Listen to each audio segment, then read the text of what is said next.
ជីដានិងកៃរស់នៅទីក្រុងពួកគេជាមិត្តល្អនឹងគ្នាណាស់ពួកគេស្រឡាញ់សួនផ្កាកុលាបរួមគ្នារបស់ពួកគេយ៉ាងខ្លាំងពួកគេតែអង្គុយនៅទីនោះនិយាយរឿងពីរោះបេះដូងពួកគេ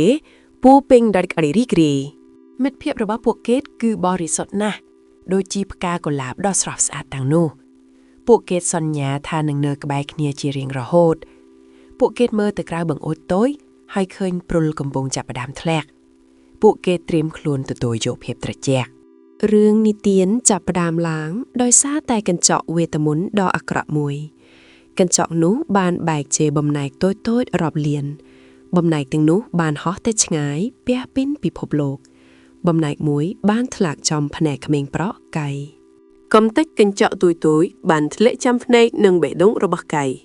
វាជាបំណែកវេទមន្តដែលបង្កអារម្មណ៍ល្អទាំងអស់គាត់លែងមានអារម្មណ៍ស្រឡាញ់ឬកក់ក្ដៅទៀតហើយអ្វីបានคล้ายទៅជាភាពត្រជាក់ពេលនោះកៃបានคล้ายជាមនុស្សខុបគ្នាទាំងស្រុងគាត់ចាប់ផ្ដើមមើលងាយអ្វីគ្រប់យ៉ាងដែលគាត់ធ្លាប់ស្រឡាញ់គាត់និយាយពីអាក្រក់ដាក់ជីដាផ្កាកុលាបលែងស្រស់ស្អាតនៅក្នុងភ្នែកគាត់ទៀតហើយពេលបំណែកកញ្ចក់ចូលភ្នែកកៃក៏ផ្លាស់ប្ដូរភ្លាមគាត់លែងចាប់អារម្មណ៍នឹងផ្កាកុលាបទៀតហើយគាត់ឃើញតែភាពអាក្រក់នៅក្នុងអ្វីទាំងអស់កៃចាប់ផ្ដើមចូលចិត្តតែព្រិលនិងទឹកកកត្រជាក់ថ្ងៃមួយ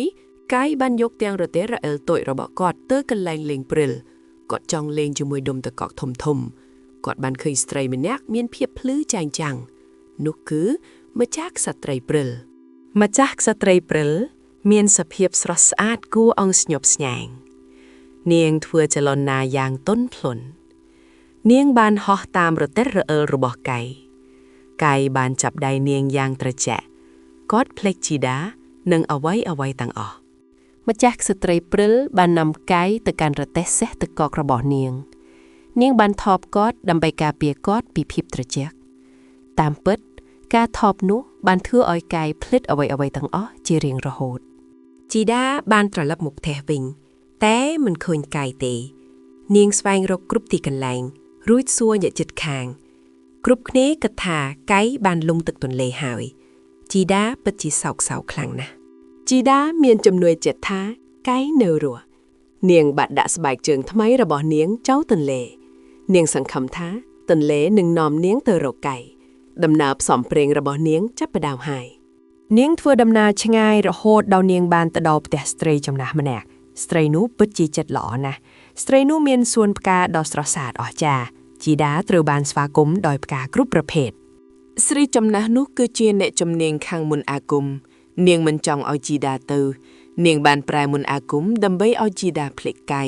ផ្កាកុលាបទាំងអស់នៅក្នុងសួននោះត្រូវបានលាក់បាំងពេលជីដាកំពុងអង្គុយស្រាប់តែនាងបានឃើញផ្កាកុលាបពិតមួយលាក់ខ្លួនផ្កានោះបានរំលឹកនាងអំពីកៃនិងសួនច្បាររបស់ពួកគេភ្លាមនោះនាងក៏ចងចាំដំណើររបស់នាងវិញជីដាដឹងថានាងត្រូវតែចាកចេញនាងលាហើយស្ត្រីចំណាស់នោះហើយចាប់ផ្ដើមដើរម្ដងទៀតរដូវស្លឹកឈើជ្រុះបានមកដល់នាងពិតជាត្រជាក់នឹងឯកណាស់នាងសង្ឃឹមថានឹងរកកៃឃើញពេលនាងដើរចូលព្រៃនាងបានជួបសត្វក្អែកនិយាយបានមួយក្បាលក្អែកនោះប្រាប់ជីដាថា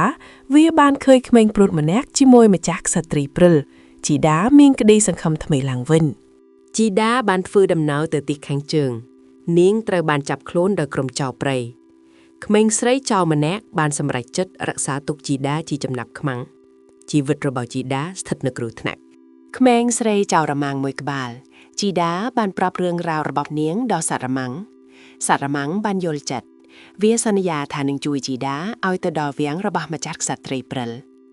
សត្វរមាំងបានរត់យ៉ាងលឿនឆ្លងកាត់ទេសភាពព្រិលតកកពួកគេធ្វើដំណើររាប់ពាន់ម៉ាយលទីបំផុតពួកគេបានទៅដល់តំបន់ប៉ូលខាងជើង